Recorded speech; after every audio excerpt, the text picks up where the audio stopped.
أعوذ بالله من الشيطان الرجيم بسم الله الرحمن الرحيم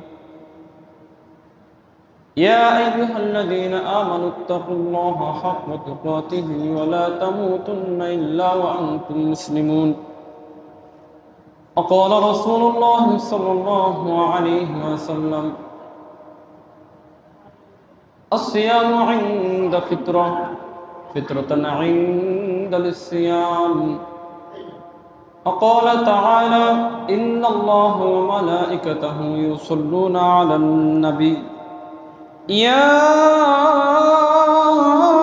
أيها الذين آمنوا صلوا عليه وسلموا تسليما اللهم صل على محمد وعلى آل محمد كما صليت على إبراهيم وعلى آل إبراهيم إنك حميد مجيد اللهم بارك على محمد وعلى آل محمد كما باركت على إبراهيم وعلى آل إبراهيم إنك حميد مجيد الحمد لله আল্লাহ তাআলার দরবারে লাখ কোটি শুকর এবং সুজুদ যে রব্বুল আলামিন রমজানের শেষ জুমায় আমাদেরকে আল্লাহ তাআলা হায়াতুত তয়্যিবা দিয়ে নেক হায়াত দারাজ করে সুস্থ রেখে রোজা অবস্থায় আল্লাহ তাআলা জুমা মসজিদে আসার মতো তৌফিক দিলেন। সকলে করি আলহামদুলিল্লাহ। আর একটু জোরে বলি আলহামদুলিল্লাহ। শুকর আদায় করতে হবে জোরে জোরে। শুকর আদায় করলেই নিয়ামত বাড়িয়ে দিবেন আল্লাহ তাআলা। সম্মানিত হাজিরিন, সামনেই আমাদের ঈদুল ফিতর সামনেই। ঈদ বললেই কেমন একটা আনন্দ ভাব হয়, কি বলেন? ঈদ বললেই মনের ভিতরে একটা আনন্দ ভাব, বন্ধু বান্ধব নিয়ে ঘোরাফেরা, প্রতিবেশীদের সাথে শুভেচ্ছা বিনিময় করা, মানে ঈদ বললে একটা মনের ভিতরে একটা আনন্দ জেগে ওঠে। শিশুদের নিয়ে ঘুরে বেড়ানো, ঈদগাহে যাওয়া, মানে ঈদ বললেই একটা আনন্দ ভাব। আসলে ঈদ অর্থ হচ্ছে দুইটা হয়। একটা হচ্ছে ঈদ মানে আনন্দ, এটা আমরা সকলেই জানি, কম বেশি সকলেই জানি ঈদ মানে আনন্দ। আর একটা হচ্ছে ঈদ মানে বারবার যেটা আসে, আদা ইয়াউদু। আদা আরবিতে একটা শব্দ আছে আদা ইয়াউদু, মানে বারবার যেটা আসে, বছরান্তে দুইবার আসে। একটা হচ্ছে ঈদুল ফিতর, একটা হচ্ছে ঈদুল আজহা। তো আমাদের সামনে ঈদুল ফিতর। আল্লাহ রাসূল সাল্লাল্লাহু আলাইহি ওয়াসাল্লাম বলেছেন যে ঈদুল ফিতর একদম আলাদা, কারণ এটা আমরা একদিন, 2 দিন, 3 দিন, 29 দিন কিংবা 30 দিন অপেক্ষা করার পরে আমরা ঈদুল ফিতর পাই। এজন্য ঈদুল ফিতরের মর্যাদা আলাদা, ঈদুল ফিতরের আনন্দটা আলাদা। আমরা 29 দিন, 30 দিন অপেক্ষা করার পরে ঈদুল ফিতর পাই। আল্লাহ রাসূল বলেছেন যে আসিয়ামু ইনদা ফিতরাতুন ইনদা লিসিয়াম ওয়া ফিতরাতুন ইনদা লিকাই রাব্বিহিম। এক নম্বরে ঈদুল ফিতরে যে আনন্দ, দুইটা আনন্দ বিশেষ করে ঈমানদাররা পাবে ঈদুল ফিতরে। একটা হচ্ছে সারা মাস, 1 মাস না খেয়ে থাকার পরে শাওয়াল মাসের 1 তারিখে কিছু খেয়ে তারপরে আমরা ঈদগাহে যাই। আর 2 নম্বর হচ্ছে ইনদা লিকাই রাব্বিহিম, মৃত্যুর পরে আল্লাহ তাআলার সাথে সাক্ষাৎ। মৃত্যুর পরে কার সাথে সাক্ষাৎ? আল্লাহ তাআলার সাথে সাক্ষাৎ। এর থেকে বড় সৌভাগ্য আর কিছু হতে পারে? বলেন, কথা বলেন। আল্লাহ তাআলার সাথে সাক্ষাৎ ছাড়া এর থেকে বড় কিছু আর হতে পারে না। সম্মানিত হাজিরিন, ঈদের দিনের কিছু সুন্নত আমরা আজকে জানব। ঈদের দিনের কি কি সুন্নত, যেহেতু আর ঈদের আগে সময় পাবো না। কি বলেন, ঈদের দিনের সুন্নত জানার দরকার আছে না নাই? আপনারা কথা বলতেছেন না, মনে হয় আপনাদের দরকার নাই। নাই দরকার। আল্লাহ রাসূলের সুন্নত ছাড়া শাফায়াত পাবে কেউ? কি বলেন, শাফায়াত পাবেন? জীবনভর শুধু ভাত মাছে কাটায় দিলেন, কিন্তু আল্লাহ রাসূলের সুন্নত আপনার মধ্যে নাই, সুপারিশ পাবেন আপনি? পাবেন? এজন্য আল্লাহ রাসূলের সুন্নতগুলো আমাদেরকে আঁকড়ে ধরতে হবে। একটা সুন্নত হইলেও নিজের জীবনের সাথে গেঁথে নিতে হবে। একটা সুন্নতের বিনিময়ে আল্লাহ রাসূল আপনার সুপারিশ করবেন। একটা সুন্নত হলেও, একটা সুন্নত, একজন হোক, একজনই হন, একটা সুন্নত নিজের জীবনের সাথে গেঁথে নেবেন। ঈদের দিন 11টা সুন্নত আছে। আমরা যেহেতু সময় অল্প, 11টা সুন্নত আমরা অল্প অল্প করে শুনবো ইনশাআল্লাহ। ঈদের দিনের প্রথম সুন্নত, প্রথম যে সুন্নত সেটা হচ্ছে আত-তাকবীর। আরবিতে আছে একটা শব্দ হচ্ছে আত-তাকবীর, মানে তাকবীর দেওয়া। আগের দিন মাগরিব থেকে শুরু করে ঈদের সালাত পর্যন্ত তাকবীর দেওয়া। এখন তাকবীর কিভাবে দিব? আরব বিশ্বে একরকম দেয়, আরব বিশ্বরা, সৌদি আরবে ওরা আর এক রকম দেয়, ওরা একটা সুরে দেয়। সেটা হচ্ছে আমাদের বাংলাদেশে 2 বারও বলে, প্রথমে 2 বার তাকবীর বলে, তারপরে আরব বিশ্বে দেয় এরকম আল্লাহু আকবার, আল্লাহু আকবার, আল্লাহু আকবার, লা ইলাহা ইল্লাল্লাহু, আল্লাহু আকবার, আল্লাহু আকবার, ওয়ালিল্লাহিল হামদ। এটা হচ্ছে তাকবীর। আমাদের বাংলাদেশে 2 বারও বলে, 3 বারও বলা যায়, সমস্যা নেই। আমরা এরকম তাকবীর দেব। প্রথম সুন্নত কি বলেন? তাকবীর দেওয়া। কি মনে থাকবে ইনশাআল্লাহ? 1 নম্বরে আত-তাকবীর দেওয়া। আমরা খুব সংক্ষেপে বলবো, কিন্তু মনে রাখবেন। 1 নম্বরে আত-তাকবীর দেওয়া। 2 নম্বরে আছে সাদাকাতুল ফিতর, সাদাকাতুল ফিতরা। এইটা মানে হচ্ছে সারা মাস রোজা রাখার পরে, এটার উপকারী 2টা। সারা মাস রোজা রাখার পর আমাদের কত ভুল ভ্রান্তি হয়, আমাদের কত গুনাহ হয়ে যায়। হয় কি হয় না? হয় না? আপনাদের মনে হয় না? আপনাদের কথা নাই মুখে। আমাদের গুনাহ হতে হয় কি হয় না? সারা মাস রোজা রাখার পর ভুল ভ্রান্তি এইটা মানুষের হবে। সারা মাস রোজা রাখি, ভুল ভ্রান্তি হবে। এই জন্য আল্লাহ রাসূল বলছেন সাদাকাতুল ফিতরা আদায় করো, মাস শেষে সাদাকাতুল ফিতরা দিয়ে দাও।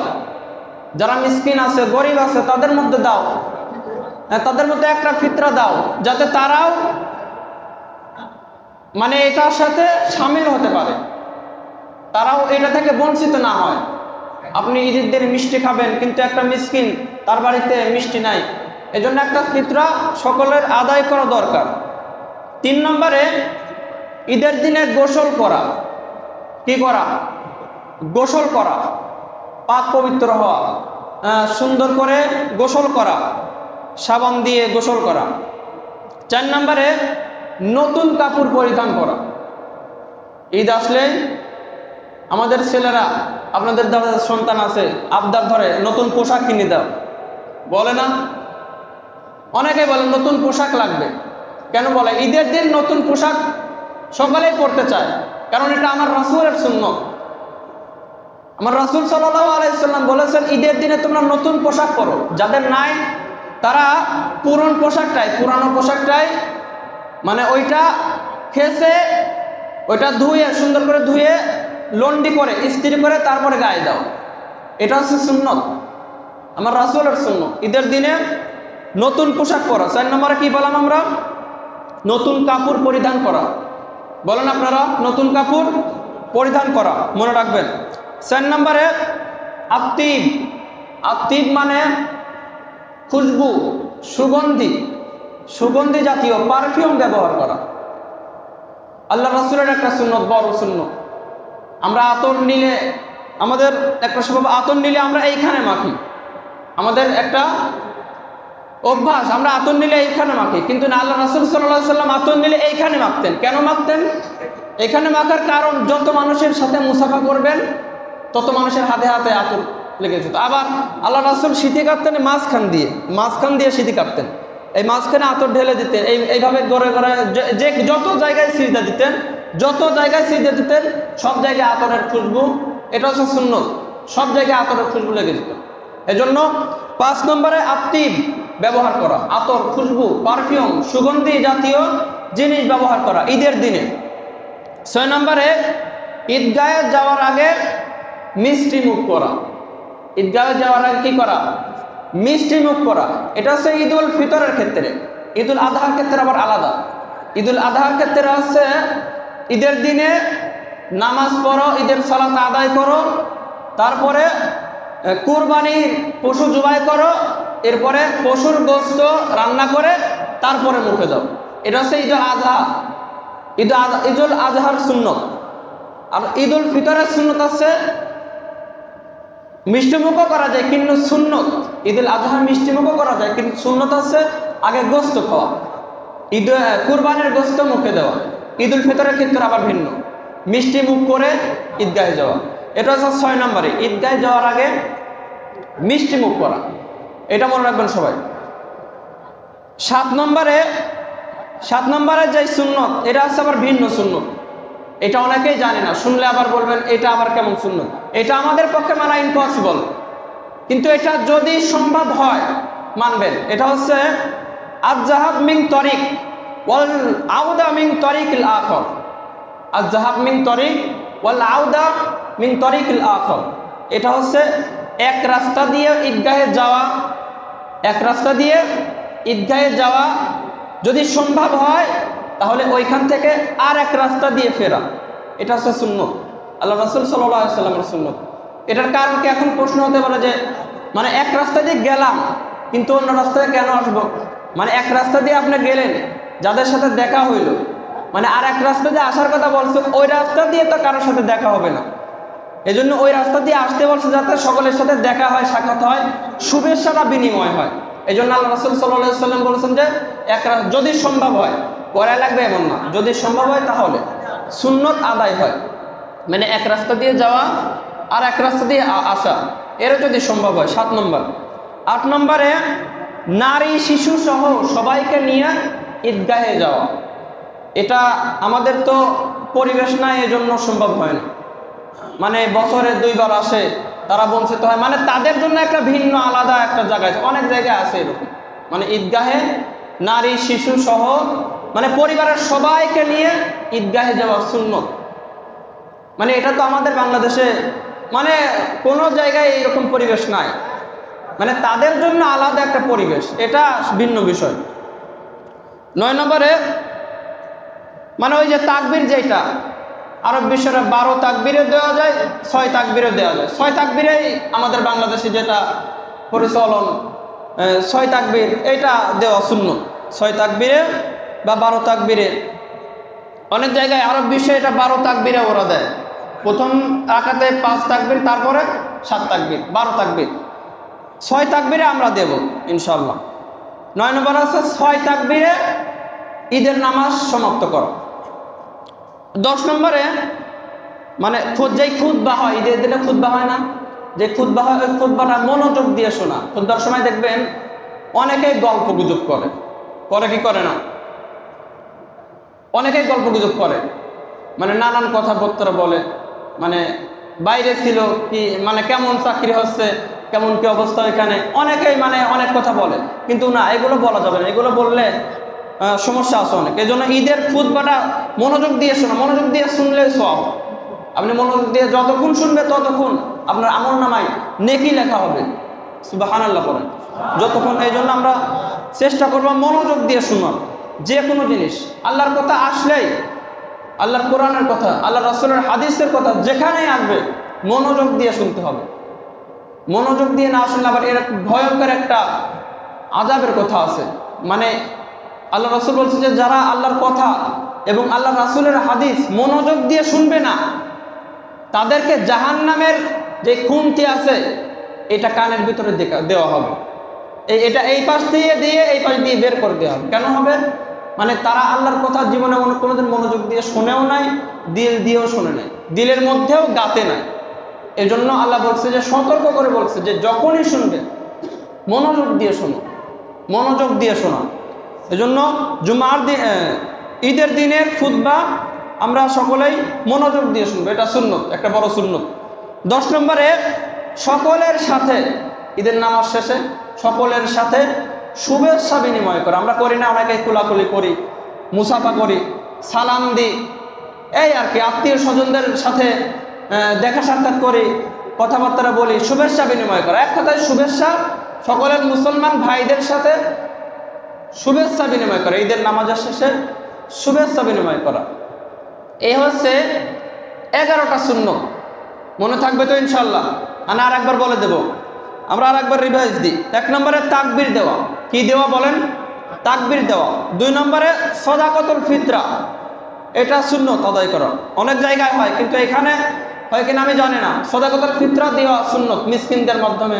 আবার খাবার দেওয়ার কথা, খেজুর, 4টা খাবারের কথা আছে। একটা আছে খেজুর, তারপরে আছে জব, তারপরে আরেকটা কিশমিশ, আরেকটা কি যেন খেয়াল নাই, 4টা খাবারের কথা আছে হাদিসে।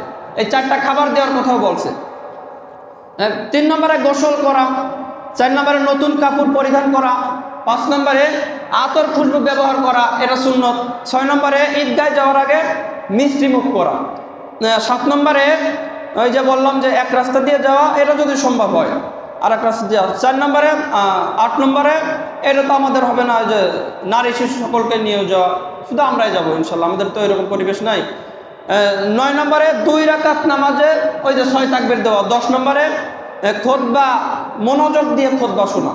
11 নম্বরে সকলের সাথে যারা যাবে ঈদগাহে সকলের সাথে সম্ভব হলে সকলের সাথে শুভেচ্ছা বিনিময় করে, এটা সুন্নত।